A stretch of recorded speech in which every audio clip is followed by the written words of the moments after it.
Hello everyone, welcome to my channel English with Ritu. இன்னைக்கு நம்ம பாத்தீங்கன்னா டே 9 கிளாஸோட இருக்கோங்க.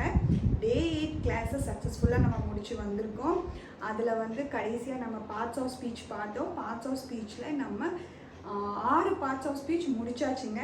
இப்போ நம்ம 7வது பார்ட்ஸ் ஆஃப் ஸ்பீச்சான கன்ஜங்ஷன்ஸில் இருக்கோம். இன்னைக்கு கன்ஜங்ஷன்ஸில் என்ன இருக்குன்னு சொல்லி பார்த்துடலாமா? ஓகேங்க, ஸ்டார்ட் பண்ணுறதுக்கு முன்னாடி ஒன்று சொல்லிடுறேன். இங்கே இருக்கிற வேர்ட்ஸ் எல்லாம் பார்த்து ஷாக் ஆகிடாதீங்க. ஐயோ என்னடா இவ்வளோ பெரிய வேர்டாக இருக்குது, என்ன அப்படின்னு ஷாக் ஆகிடாதீங்க. அது ஜஸ்ட் சொல்லிக் கொடுக்கறதுக்கான ஒரு டேர்ம்ஸ் தாங்க. ஐயோ என்னென்னமோ எழுதியிருக்காங்க அப்படின்னு மட்டும் நினச்சிடாதீங்க. எல்லாம் சப்பு மேட்ரு சால்ட் வாட்டருங்க, சூப்பராக எடுத்துகிட்டு போயிடலாம். அதனால் அந்த வேர்ட்ஸ் எல்லாம் பார்த்து பயந்துடாதீங்க. ஓகே, கன்ஜங்ஷன்ஸ் என்ன நம்ம ஃபஸ்ட்டே பார்த்துட்டோம் என்னன்னு. அது ஒரு லிங்கிங் வேர்ட்ஸு. 2 வேர்ட்ஸை லிங்க் பண்ணணும், இல்லைன்னா 2 க்ளாஸஸை லிங்க் பண்ணணும், இல்லைன்னா 2 சென்டென்சஸை லிங்க் பண்ணுறது தான் கன்ஜங்ஷன்ஸ்னு நம்ம சொல்கிறோம். ஸோ என்னன்னு பார்த்துடலாம். வேர்ட்ஸை பார்த்து ஷாக் ஆகிடாதீங்க. ஓகே, கன்ஜங்ஷன்ஸ் வந்து 2 விதமாக பிரிக்கிறாங்க. ஸோ என்னென்னா, ஒன்று கோஆர்டினேட்டிங் கன்ஜங்ஷன், சபார்டினேட்டிங் கன்ஜங்ஷன். ஓகேங்களா? ஒன்று கோஆர்டினேட்டிங் கன்ஜங்ஷன், இன்னொன்று சபார்டினேட்டிங் கன்ஜங்ஷன். நேமை வச்சு இதாயிராதீங்க, சொல்லிட்டேன். கோஆர்டினேட்டிங் கன்ஜங்ஷன்னா என்னன்னா, கனெக்ட்ஸ் டு இண்டிபெண்டன்ட் கிளாஸஸ். இது ஒரு கிளாஸு, இது ஒரு கிளாஸு. இந்த 2 கிளாஸுமே இண்டிபெண்டன்ட் கிளாஸஸ். 2 இண்டிபெண்டன்ட் கிளாஸஸை கனெக்ட் பண்ணுறதுக்கு நம்ம யூஸ் பண்ணுறது தான் coordinating clause, coordinating conjunction. Independent கிளாஸ்னால் என்னன்னு நான் சொல்லித்தரேன். ஃபஸ்ட்டு மீனிங் மட்டும் தெரிஞ்சு வச்சுக்கோங்க, அதுக்கப்புறம் இதெல்லாம் என்னன்னு சொல்கிறேன். ஓகேங்களா? அடுத்து இப்போ சபார்டினேட்டிங் கன்ஜங்ஷன்னா என்னன்னா, ஒரு இண்டிபெண்டன்ட் கிளாஸையும் ஒரு டிபெண்டன்ட் கிளாஸ், இண்டிபெண்டன்ட் கிளாஸையும் டிபெண்டன்ட் கிளாஸையும் லிங்க் பண்ணுது, கனெக்ட் பண்ணுது. அதுதான் சபார்டினேட்டிங் கன்ஜங்ஷன். பேரெல்லாம் பார்த்து இதாயிராதீங்க. ரொம்ப ஈஸிங்க, சப்ப மேட்ரு. என்னன்னு தெரிஞ்சு வச்சுக்கோங்க. அதுக்கப்புறம் நான் ஒரு எக்ஸாம்பிள் கொடுத்துட்டேன்னா ஓ இதுதானா அப்படின்னு ஆகிடும். ஸோ பெரிய வேர்ட்ஸை பார்த்து டவுன் ஆயிடாதீங்க. ஓகே, ஸோ கோஆர்டினேட்டிங் கன்ஜங்ஷன் வந்து 2 இண்டிபெண்டன்ட் கிளாஸஸை கனெக்ட் பண்ணுது. சபார்டினேட்டிங் கன்ஜங்ஷன் வந்து ஒரு டிபெண்டன்ட் கிளாஸையும் ஒரு இண்டிபெண்டன்ட் கிளாஸையும் கனெக்ட் பண்ணுது. ஓகேங்களா? ஓகே, இப்போ என்னன்னா, கோஆர்டினேட்டிங் அந்த இண்டிபெண்டன்ட் கிளாஸ்னா என்னன்னு இப்போ சொல்கிறேன். இண்டிபெண்டன்ட் கிளாஸ்னா a clause which gives complete meaning. எந்த ஒரு கிளாஸு ஒரு கம்ப்ளீட்டாக ஒரு மீனிங் கொடுக்குதோ, ஒரு அர்த்தம், மீனிங் என்ன ஒரு அர்த்தத்தை கொடுக்குதோ அது இண்டிபெண்டன்ட் கிளாஸ்ன்னு சொல்கிறாங்க. இது புரியலனாலும் பரவாயில்ல, எக்ஸாம்பிள் சொன்ன உடனே உங்களுக்கு எல்லாமே புரிஞ்சிடுங்க. ஓகேங்களா? எந்த ஒரு கிளாஸு படிக்கிறப்போ நம்மளுக்கு ஒரு அர்த்தத்தை கொடுக்குது, ஒரு மீனிங் தருதோ அதை வந்து இண்டிபெண்டன்ட் கிளாஸ்ன்னு சொல்கிறோங்க. ஓகேங்களா? இங்கே எந்த ஒரு கிளாஸு நம்ம படிக்கிறப்போ மீனிங் தரலையோ அதை டிபெண்டன்ட் கிளாஸ்ன்னு சொல்கிறாங்க. ஓகேங்களா? இது படிக்கும்போது மீனிங் கொடுக்கறத வந்து இண்டிபெண்டன்ட் கிளாஸ், படிக்கிறப்போ மீனிங் கொடுக்காது. இது டிபெண்ட்னா ஒருத்தங்க மேலே டிபெண்ட் ஆகி இருப்பாங்க. இந்த டிபெண்டன்ட் கிளாஸு இண்டிபெண்டன்ட் கிளாஸ் மேலே டிபெண்ட் ஆகியிருக்கு. இந்த பேரை பாருங்க, நான் டிபெண்ட் ஆகியிருக்கேன் அப்படின்னு சொல்லுது. இண்டிபெண்ட், ஐ ஆம் அன் இண்டிபெண்டன்ட் விமன் அப்படின்னா நான் யாரையுமே நம்பி இல்லை, நான் தனியாக நிற்கிறேங்கிறது தான் இண்டிபெண்ட். டிபெண்ட்டுங்கிறது நான் ஒருத்தவங்களை நம்பி தான் நான் இருக்கேன், அந்த மாதிரி. ஓகேங்களா? சரி, கோஆர்டினேட்டிங் கன்ஜங்ஷன்ஸ் என்னென்னு பார்த்தீங்கன்னா and, but, so இது எல்லாமே கோஆர்டினேட்டிங் கன்ஜங்ஷன்ஸ். சபார்டினேட்டிங் கன்ஜங்ஷன்ஸ் என்னன்னு பார்த்தீங்கன்னா because, since, when, before, after. ஏதாச்சும் டவுட் இருக்கா? ஒன்றும் கிளியர் ஆகலை. மீனிங் மட்டும் தெரிஞ்சு வச்சுக்கோங்க. இது 2 இண்டிபெண்ட், ஒரு டிபெண்ட் ஒரு இண்டிபெண்ட். இண்டிபெண்ட்னா அது தனியாகவே அர்த்தத்தை கொடுக்கும், டிபெண்ட் அர்த்தத்தை கொடுக்காது. இன்னொரு கிளாஸ் மேலே இன்னொரு கிளாஸை நம்பி இருக்கும், தனியாக வந்து அர்த்தத்தை கொடுக்காது, இது தனியாகவே அர்த்தத்தை கொடுக்கும். தனியாக இல்லாமல் இன்னொரு கிளாஸை நம்பி இருக்குது, அதுதான் இது. அப்புறம் coordinating condition and but. So இது வந்து because, since, when, before, after. இதை வந்து ஒரு ஸ்க்ரீன்ஷாட் மட்டும் அப்படியே எடுத்து வச்சுக்கோங்க. நான் அடுத்து உங்களுக்கு எக்ஸாம்பிள் டீச் பண்ணுறப்போ அப்படியே பார்க்குறதுக்கு உங்களுக்கு ஈஸியாக இருக்கும். ஸோ பேரெல்லாம் பார்த்து கன்ஃபியூஸ் ஆகிருக்கு. இப்போ ஒரு எக்ஸாம்பிள் சொன்ன உடனே டக்குன்னு எல்லா டவுட்டும் உங்களுக்கு கிளியர் ஆகும். ஓகேங்களா? ஓகேங்க. இப்போ நான் ஒரு எக்ஸாம்பிள் சொல்லி கொடுத்துட்டேன்னா அதை ஸ்க்ரீன்ஷாட் எடுத்துருப்பீங்கன்னு நினைக்கிறேன். ஸோ இந்த ஒரு எக்ஸாம்பிள் சொல்லி கொடுத்துட்டீங்கன்னா நான் என்ன உங்களுக்கு சொல்லி கொடுத்தேங்கிறது உங்களுக்கு கிளியர் ஆகிடும். ஓகேங்களா? ஃபர்ஸ்ட் இங்கே பாருங்கள், Ritu got her salary. நான் வந்து சொல்கிறேன், Ritu got her salary. ரீத்துக்கு சேலரி கிடைச்சிருச்சுங்கிறேன். ஏதாவது புரியுதா? அர்த்தம் புரியுதா? ரீத்துக்கு சேலரி கிடைச்சிருச்சு, அர்த்தம் புரியுது. மீனிங் கொடுக்குதா? மீனிங் கொடுக்குது, அர்த்தம் கொடுக்குது. ஸோ அது ஒரு இண்டிபெண்ட் கிளாஸ். இது எந்த ஒரு கிளாஸையும் நம்பி இல்லை, தனியாக அந்த படித்தாலே புரிஞ்சிருச்சு. ஓகே, விட்டுருங்க. இப்போ இது தனியாக ஒரு சென்டென்ஸாக எடுத்துக்கோங்க. She is happy. அவள் சந்தோஷமாக இருக்கா. இதில் உங்களுக்கு ஏதாச்சும் ஒரு அர்த்தம் புரியாமல் இருக்கா?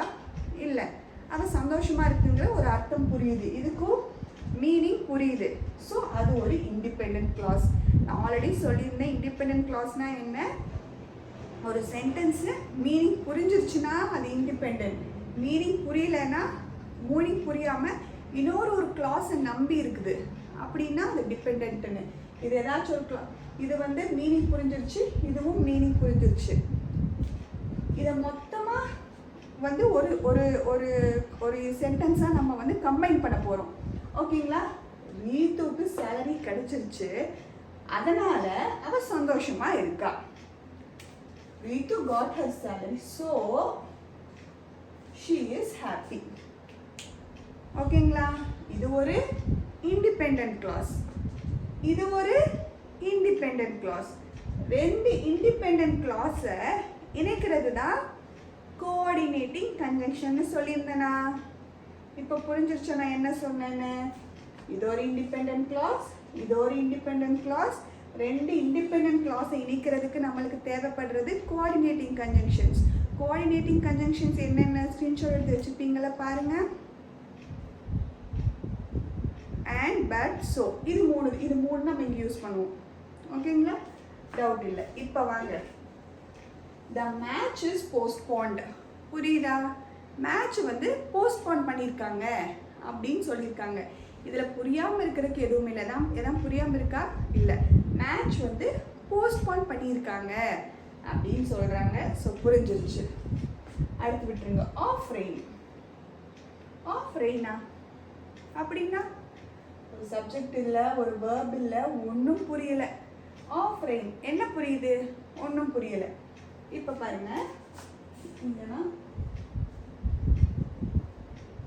because the match is postponed because of rain. அப்படி ரெயின்னால மேட்ச் வந்து போஸ்ட்போன் பண்ணியிருக்காங்கிறது நான் சொல்கிறேன். இது வந்து தனியாக சொல்கிறப்போ உங்களுக்கு புரிஞ்சிருச்சு. ஆஃப் ரெயின் சொல்கிறப்போ புரிஞ்சிருச்சா? புரியலை. ஸோ இது வந்து என்ன சொல்கிறாங்க, இதில் மீனிங் புரிஞ்சிருச்சு. ஸோ அது இண்டிபெண்ட் கிளாஸ், தனியாக நிற்குது, இண்டிபெண்ட்டாக நிற்குது, யாரையும் நம்பாமல். இது வந்து மீனிங் புரியலை. Dependent class. டிபெண்டன்ட் கிளாஸ்னு என்ன சொன்னேன்? மீனிங் கொடுக்காது. இது மீனிங் கொடுக்கல.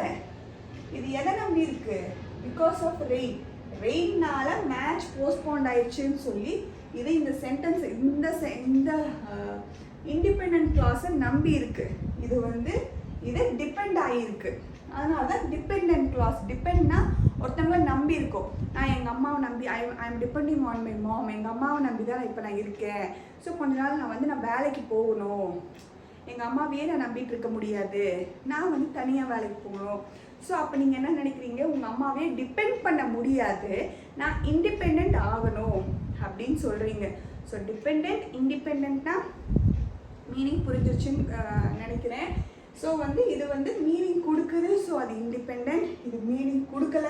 இது வந்து இந்த கிளாஸை நம்பி இருக்கு, இண்டிபெண்ட் கிளாஸை நம்பி இருக்கு. ஸோ இதை டிபெண்ட் கிளாஸ்ன்னு சொல்கிறாங்க. ஒரு இண்டிபெண்ட் கிளாஸையும் ஒரு டிபெண்ட் கிளாஸையும் இணைக்கிறதுக்கு தேவைப்படுற கன்ஜங்ஷன் தான் கன்ஜங்ஷன் ஸ்க்ரீன்ஷாட்டை பாருங்கள். சப்பார்டினேட்டிங் கன்ஜங்ஷன் அதில் என்னென்ன கொடுத்துருந்தேன்? Because, since, while, when, after அதெல்லாம் கொடுத்துருந்தேன்னா. ஸோ இதையும் இதுக்கு தேவைப்படுற கன்வென்ஷன் தான் யூஸ் பண்ணுறது தான் இது. ஸோ இப்போ ஃபஸ்ட் சொன்னதில் உங்களுக்கு எந்த டவுட்டும் இல்லைன்னு நினைக்கிறேன். சரி, சப்ஜெக்ட் அண்ட் வேர்ப்னா ஒரு சப்ஜெக்ட் ஒரு வேர்ப் வச்சு அது சென்டென்ஸு சொல்லி கொடுத்தாங்க. இப்போ ஏன் கிளாஸ்னு ஒரு புது வேர்டை கொண்டு வராங்க அப்படின்னு நீங்கள் நினைக்கலாம். பார்த்தீங்கன்னா இது வந்து ஒரு வாக்கியம், இதுதான் ஒரு sentence. Ritu got her salary, so she is happy. ரீத்துக்கு சம்பளம் கிடைச்சிருச்சு, அதனால அவ சந்தோஷமா இருக்காங்கிறது ஒரு வாக்கியம். இது அரை வாக்கியம்னு சொல்லுவீங்களா? இல்லை. ஸோ ஆனால் அந்த வாக்கியத்துக்குள்ள ரீத்து got her salary இது ஒரு வாக்கியம் இருக்கு, இது ஒரு வாக்கியம் இருக்கு.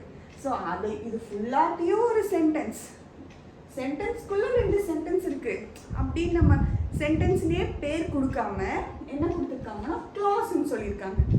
அதை தான் என்னன்னு சொல்லியிருக்காங்க? க்ளாஸ். ஓகேங்களா? அதனால தான் க்ளாஸ்ங்கிற பேர் வந்திருக்கு. இது உள்ளேயும் சப்ஜெக்ட் அண்ட் வேர்ப் வச்சு ஒரு ஒரு சென்டென்ஸ் உருவாயிருக்கு. இங்கேயும் சப்ஜெக்ட் அண்ட் வேர்ப் வச்சு ஒரு இதாக இருக்குது. இதை மொத்தமாக தான் நம்ம சென்டென்ஸ்னு சொல்கிறோம். அதுக்குள்ளேயும் 2 இது இருக்கனால இதை நம்ம க்ளாஸ்ன்னு வச்சுருக்கோம். என்னதுங்க? க்ளாஸ். மற்றபடி இது என்னடா புது வார்த்தை க்ளாஸ்ன்னுலாம் நினைக்காதீங்க. இது மீனிங் கொடுத்தனால அது இண்டிபெண்ட் கிளாஸ், இண்டிபெண்ட்டாக இருக்குது.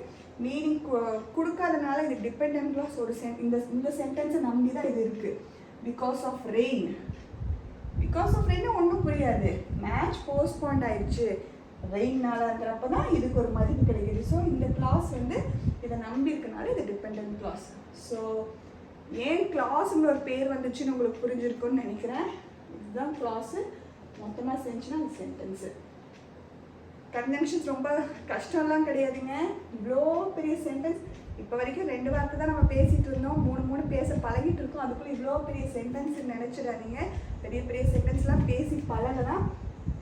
கன்ஜங்ஷனுக்கு ஒரு இன்ட்ரொடக்ஷன் கொடுக்கணுங்கிறதுக்காக நான் வந்து சொல்லி கொடுத்துருக்கேன். பெரிய வார்த்தை சீக்கிரமே நம்மளும் பேசலாம்.